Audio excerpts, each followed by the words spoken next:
రాష్ట్రంపై బాణుడి ప్రతాపం కొనసాగుతోంది. జిల్లాలో రికార్డు స్థాయి గరిష్ట ఉష్ణోగ్రతలు నమోదవుతున్నాయి. మరికొన్ని రోజులు ఎండల తీవ్రత కొనసాగుతుందన్నారు ఐఎండీ అధికారులు. 5 రోజుల తర్వాత ఉష్ణోగ్రతలు 45 డిగ్రీలు దాటే అవకాశం ఉందన్నారు. ఇక నైరుతి రుతుపవనాల కదలికపై కీలక ప్రకటన చేసింది ఐఎండీ.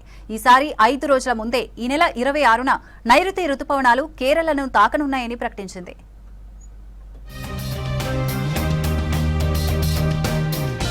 నైరుతి రుతుపవనాలు చురుగ్గా కదులుతున్నాయి. ఈ నెల 26న కేరళను తాకనున్నాయి. జనరల్ గా జూన్ 1 నాటికి రుతుపవనాలు పలకరిస్తూ ఉంటాయి. కానీ ఈసారి 5 రోజుల ముందే కేరళను తాకే అవకాశం ఉన్నట్లు ప్రకటించింది ఐఎండీ. ఈ నెల 16న అండమాన్ నికోబార్ కు చేరి ఆ తర్వాత 3-4 రోజుల్లో కేరళ తీరాన్ని తాకే అవకాశాలు కనిపిస్తున్నాయని తెలిపింది.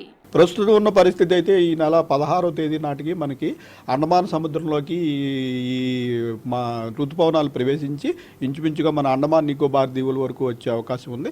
తదుపరి దాంట్లో ఉన్నటువంటి మన ఈ విండ్ స్పీడ్స్ ఇవి అనలైజ్ చేసి ఇంచుమించుగా అయితే మనకి లాస్ట్ వీక్ ఒక 5-6 రోజుల ముందుగానే కేరళ తీరాన్ని తాకే అవకాశం ఉంది. రాష్ట్రంలో ఎండలు మండిపోతున్నాయి. రాష్ట్రంపై బాణుడు ప్రతాపం చూపిస్తున్నాడు. రికార్డు స్థాయి గరిష్ట ఉష్ణోగ్రతలు నమోదవుతున్నాయి. ఇవాళ అత్యధికంగా ఆదిలాబాద్ జిల్లా తాంసీ మండలంలో 45.1 డిగ్రీల టెంపరేచర్లు నమోదయ్యాయి. నిజామాబాద్ జిల్లా ఆలూరులో 44.5, జగిత్యాల జిల్లా ఇబ్రహీంపట్నం, పెద్దపల్లి జిల్లా కమాన్పూర్లో 44.3 డిగ్రీల టెంపరేచర్ నమోదయ్యింది.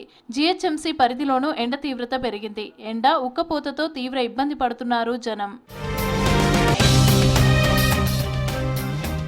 రాష్ట్రంలో మరికొన్ని రోజులు ఎండల తీవ్రత కొనసాగుతుందన్నారు ఐఎండీ అధికారులు. 13 జిల్లాలకు ఆరెంజ్ అలర్ట్ ఇచ్చారు. ఆరెంజ్ అలర్ట్ ఇచ్చిన ప్రాంతాల్లో 41 నుంచి 44 డిగ్రీల ఉష్ణోగ్రతలు నమోదయ్యే అవకాశం ఉందన్నారు. అలాగే 5 రోజుల తర్వాత రాష్ట్రంలో గరిష్ట ఉష్ణోగ్రతలు 45 డిగ్రీలు దాటే అవకాశం ఉందని, రెడ్ అలర్ట్ ఇచ్చే అవకాశం ఉందని తెలిపారు. ఇక 6 జిల్లాలకు వర్ష సూచన చేశారు. ఉరుములు, మెరుపులతో కూడిన తేలికపాటి నుంచి మోస్తరు వర్షాలు కురిసే ఛాన్స్ ఉందని చెప్పారు. మనకి ఈ రోజు నుంచి 5వ రోజుకి వచ్చేటప్పటికి మొత్తం రాష్ట్రంలోని అన్ని జిల్లాల్లోనూ కూడా 41 నుంచి 44 డిగ్రీల వరకు టెంపరేచర్లు ఉండే అవకాశం ఉంది. ముఖ్యంగా ఆదిలాబాద్, కుమరంభీం, నిర్మల్, నిజామాబాద్, జగిత్యాల, మంచిర్యాల, కరీంనగర్, పెద్దపల్లి ఈ ప్రాంతంలో మనకి ఇంచుమించుగా ఆల్మోస్ట్ హీట్ వేవ్ లాంటి టెంపరేచర్లు ఉండే అవకాశం. తీవ్రమైన ఎండలతో ఉమ్మడి ఆదిలాబాద్ జిల్లా నిప్పుల కొలిమిలా మారింది.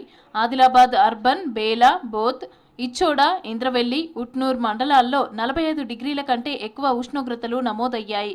ఎండలతో పాటు వేడిగాలులు వీస్తూ ఉండటంతో జనం తీవ్ర ఇబ్బందులు పడుతున్నారు. ముఖ్యంగా వ్యవసాయ పనులు చేసే రైతులు, కూలీల పరిస్థితి దారుణంగా ఉంది. విపరీతమైన ఎండలకు అనారోగ్యానికి గురవుతున్నామని చెప్తున్నారు రైతులు. పొద్దున్న నుంచి మధ్యాహ్నం వరకు 20-25 లీటర్ల నీళ్ళే తాగేస్తున్నాం. మనిషికి 5-6 లీటర్ల నీళ్ళు తాగుతున్నాం. పని అయితే తప్ప సార్ మాకు కంపల్సరీ చేయబడుతుంది. ఎంత ఎండ ఉన్నా బట్ట కట్టుకొని నెత్తికి పని చేయని పడుతుంది. ఇంతకుముందు ఉంటుండే కానీ కొంచెం తక్కువనే అనిపిస్తుంది. ఈ సంవత్సరం బాగానే ఉంది. వేడిగాలిగా చెప్పలేము సార్. ఇక వేడిగాలి బాగా పే అంతా వేడవుతున్నది. చెట్టు కింద ఉన్న వేడవుతున్నది. ఎండ తీవ్రతకు మధ్యాహ్నం బయటకు రావద్దని సూచిస్తున్నారు నిపుణులు. ఎండలో పనిచేసే రోజువారీ కూలీలు, చిరు వ్యాపారులు తగిన జాగ్రత్తలు తీసుకోవాలంటున్నారు.